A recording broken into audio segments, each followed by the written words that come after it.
Sean bienvenidos a esta clase grabada en la unidad número 4 de la materia Educar en Valores 2. Y vamos a comenzar a platicar sobre la educación que existe en otros países. Y vamos a hacer un análisis de 3 países importantes que han sido destacados en el nivel educativo. Pero también en el aspecto económico y social. En este caso, les quiero comentar que según la UNESCO, hay grandes diferencias entre unos y otros, ¿verdad? Con respecto a la educación. Y por lo tanto, se han preocupado los países, ¿verdad?, para poder ser competitivos. Y lo han hecho a través de las denominadas pruebas PISA, que no es otra cosa más que pues una evaluación bastante interesante con respecto al contenido de materias que básicamente que se encuentran en el nivel básico y sobre todo que pues hay que cumplir, ¿verdad? Que cumplir a nivel, en este caso, internacional y por cada uno de los países. Pero aquí lo que nos interesa es ver cómo la educación influye en la situación de valores, también el aspecto social y económico, básicamente, de un país. Y para ello, estas pruebas PISA también tienen un denominador común. Han hecho este tipo de evaluaciones por una década y un poco más, ¿verdad? Un poco más de tiempo. Y se ha llegado a una conclusión.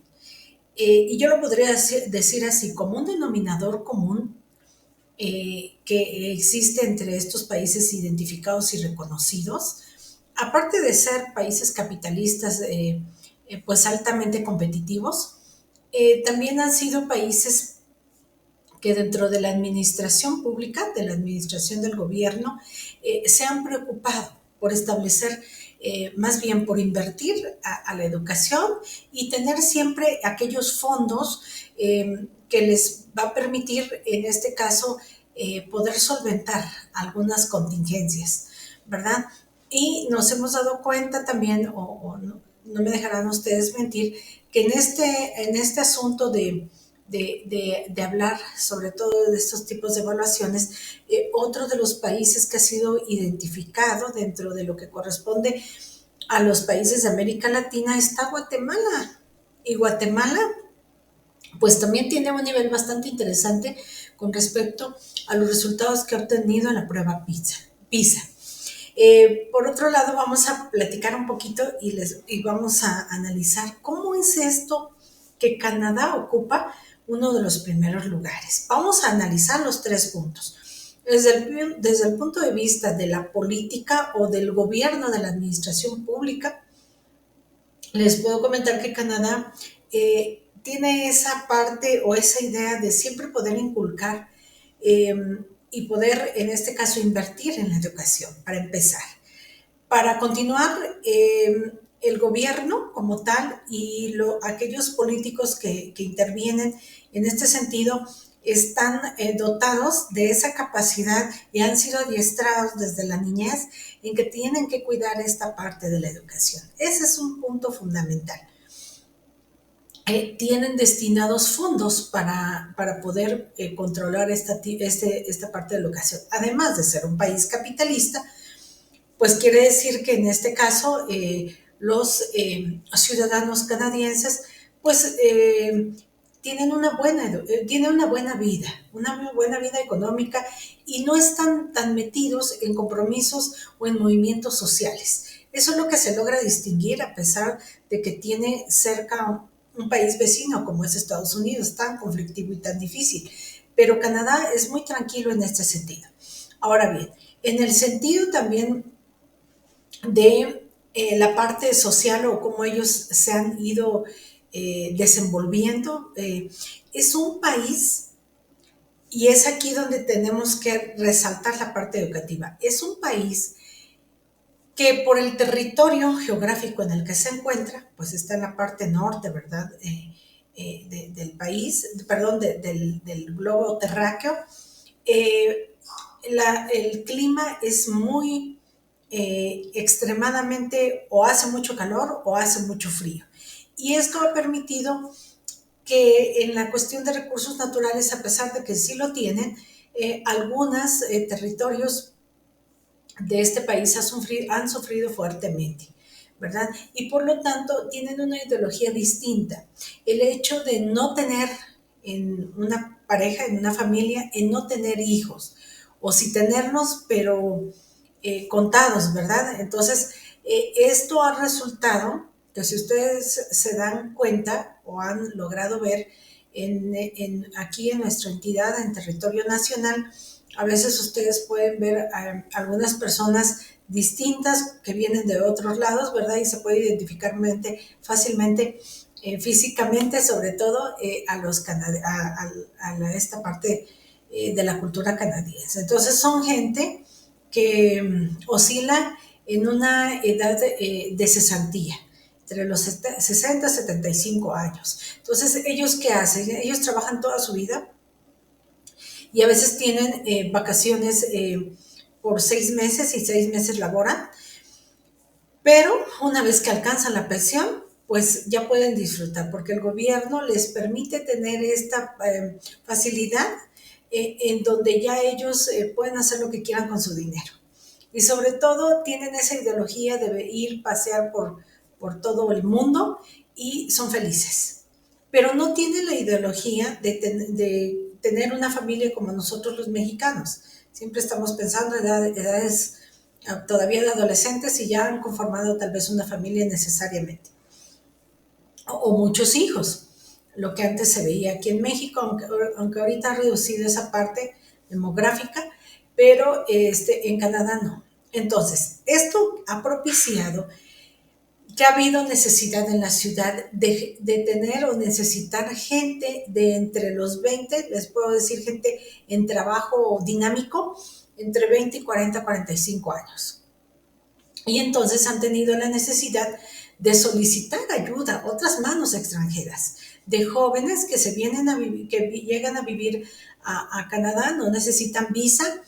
¿Y qué pasa? Ellos, en este caso, pues ya conforman un hogar, una familia, tienen hijos y esos hijos tienen que ir a la escuela.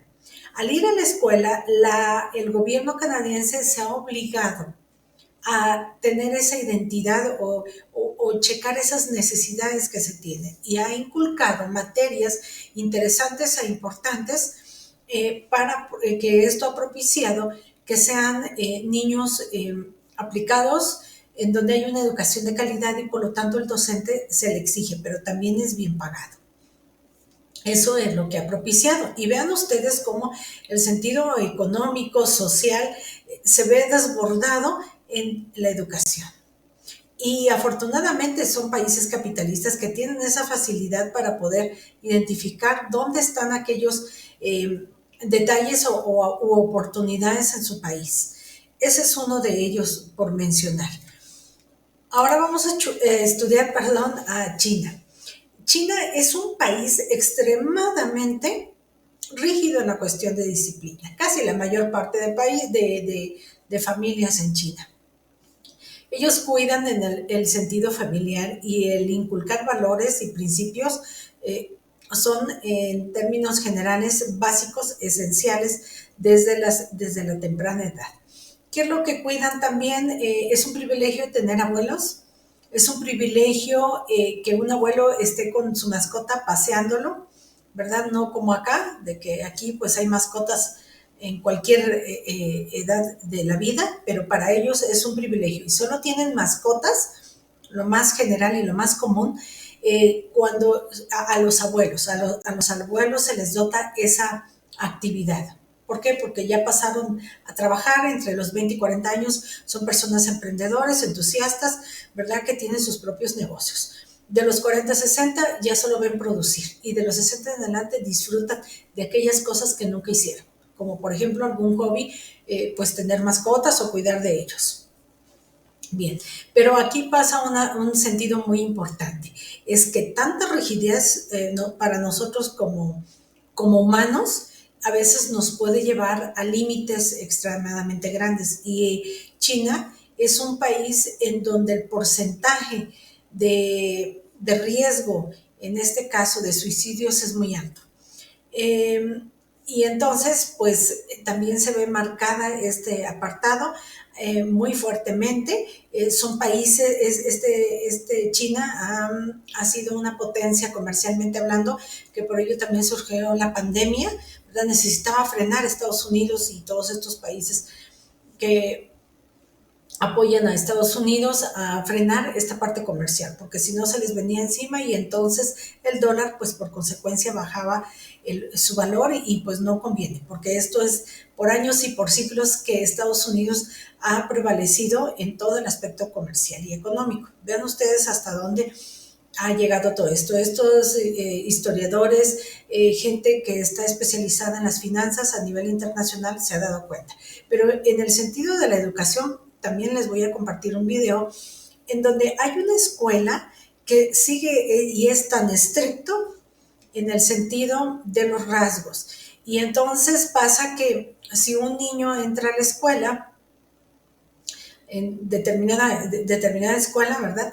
Y tiene el cabello rubio, tiene que ser teñido, pintado, y todos tienen que ser semejantes. Ahí no hay diferencia, siendo un país socialista también, no hay distinción de absolutamente nada, y todos tienen que ser por igual. Voy a pasar a otro más antes de que termine el tiempo. Finlandia es un país reconocido básicamente por el sentido de la educación. Finlandia, a pesar de ser un país muy tranquilo, capitalista, en donde los rasgos son bastante hermosos y bellos, porque sí son ellos, la parte de la educación y sobre todo la parte y la carrera de docencia es muy bien pagado. Por lo tanto, quien va a ser un docente tiene que tener excelentes notas y principios y valores desde su niñez. Vean ustedes cómo Finlandia le da mucha importancia en este sentido, hablando, ¿verdad?, con respecto a que el ser docente no es cualquier cosa, es la primera carrera, en este caso profesional, a la cual se le dedica mucha importancia, porque es ahí donde el docente tiene que conocer y tiene que saber haber aplicado de acuerdo a su experiencia, no profesional, de acuerdo a su experiencia también vivida. Y conocer sobre todo la pedagogía, las estrategias, las técnicas para poder enseñar valores, para poder enseñar materias, para poder enseñar contenidos. Pero también Finlandia es un país que está reconocido porque les encanta aplicar el método científico. Son muy observadores, son extremadamente observadores, curiosos, detallistas, exploradores. Y entonces vamos identificando, aparte de que el gobierno pues sí invierte para ello. Y como consecuencia también les quiero comentar, además de todo esto, hay algo muy importante. En México necesitamos cuidar la parte de la administración pública y está el Producto Interno Bruto, que no es otra cosa más en términos generales, como tener ese colchón que nos va a permitir poder invertir en la educación para ir mejorando, pero lo es necesario, es muy importante. Y aquí es donde es necesario recalcar que en el hogar debemos de inculcar en valores, no debemos de dejar este punto aparte. Y nosotros como docentes seguir interviniendo porque este valor tenga valor, porque estos principios tengan valor. Entonces, México necesita de gente que vaya preparándose desde la edad temprana en la cuestión de valores, para que cuando llega a la adultez sea una persona de bien, de éxito, de prosperidad, y no solamente para él mismo, sino también para la ciudadanía a la cual le corresponde y le pertenece. Por su atención, gracias.